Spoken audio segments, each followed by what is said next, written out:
Greetings and Advent blessings. My name is Father John Paul Forte, and I'm the pastor of the St. Thomas More Newman Center, serving the University of Arizona here in beautiful Tucson, Arizona. It's hard to believe that we are ending the semester and entering the Christmas season. It's almost 2025. I can't believe it. This term has been filled with energy, enthusiasm, and remarkable participation. The semester began with great momentum as our 40 student leaders in ministry, along with our Newman Focus team, joined Father Emmanuel and myself for our annual formation retreat. This retreat sets a tone every year through prayer reflection and our chosen theme, which this year is from the Gospel of Luke. Love your enemies, do good, expecting nothing in return. Together we explored what it means to be called, formed, and sent by Christ, thus deepening our knowledge and participation in our Catholic faith. At the Newman Center, we lived this mission out through 5 key pillars: liturgical life, community life, faith formation, outreach, and social justice. Guided by the Holy Spirit, we strive to uplift one another, our hands in prayer, our minds in study, our hearts in connection and in community, and our souls open to God's voice speaking always to us. This intentional approach has resulted in a vibrant and active semester filled with weekly and monthly events.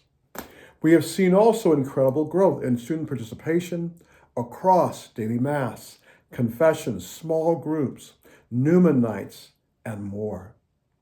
The Newman Library, Student Lounge, and my own daily appointments have all been bustling with an overall 28% increase in students spending time at the Newman Center.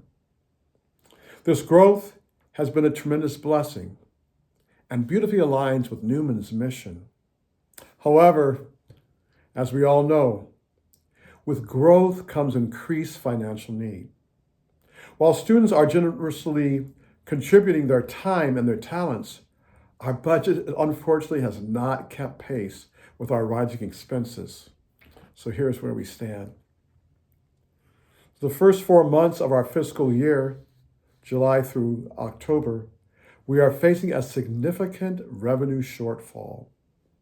To cover our operating expenses, we need an additional $3,000 per week in offertory collections. Ideally, we also need to raise an additional $3,500 weekly to build a sustaining fund for unexpected costs, often stemming from an old building that the Newman Center is, 1926. I'm especially praying for a large Christmas collection to help us to offset our current $60,000 revenue deficit.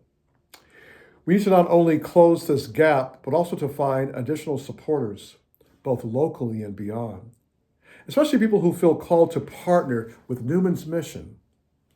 So I'm asking you, if you know anyone who may wish to contribute to this worthy cause, I ask your help in reaching them. Despite these challenges, our future at Newman remains very, very bright. We are excited about plans for a future expansion of the Newman Center, and thank everyone who participated in interviews, focus groups, and the online survey. Well, I don't have any major updates at this time. I expect to share more with you in late January after people have had time to go through the holidays, and the diocese has also had time to be able to tabulate more of the results of the feasibility study of not just us at the Newman Center, but throughout the diocese. Please know that I, along with our dedicated staff, remain fully committed to our Newman mission, which is to be transformed through an encounter with the Spirit of truth and the love of God. From the bottom of my heart, I thank you for your continual support spiritually through volunteering and for your financial stewardship. Your generosity sustains this ministry and ensures that it can thrive for years to come. As we approach our 100th anniversary in 2026, my prayer is that this sacred place will continue to foster transformative encounters of God's love and God's truth for another 100 years and beyond. Thank you, thank you, thank you for loving the Newman sinner, for sustaining the Newman sinner. And I wish you a blessed Christmas and a very happy New Year.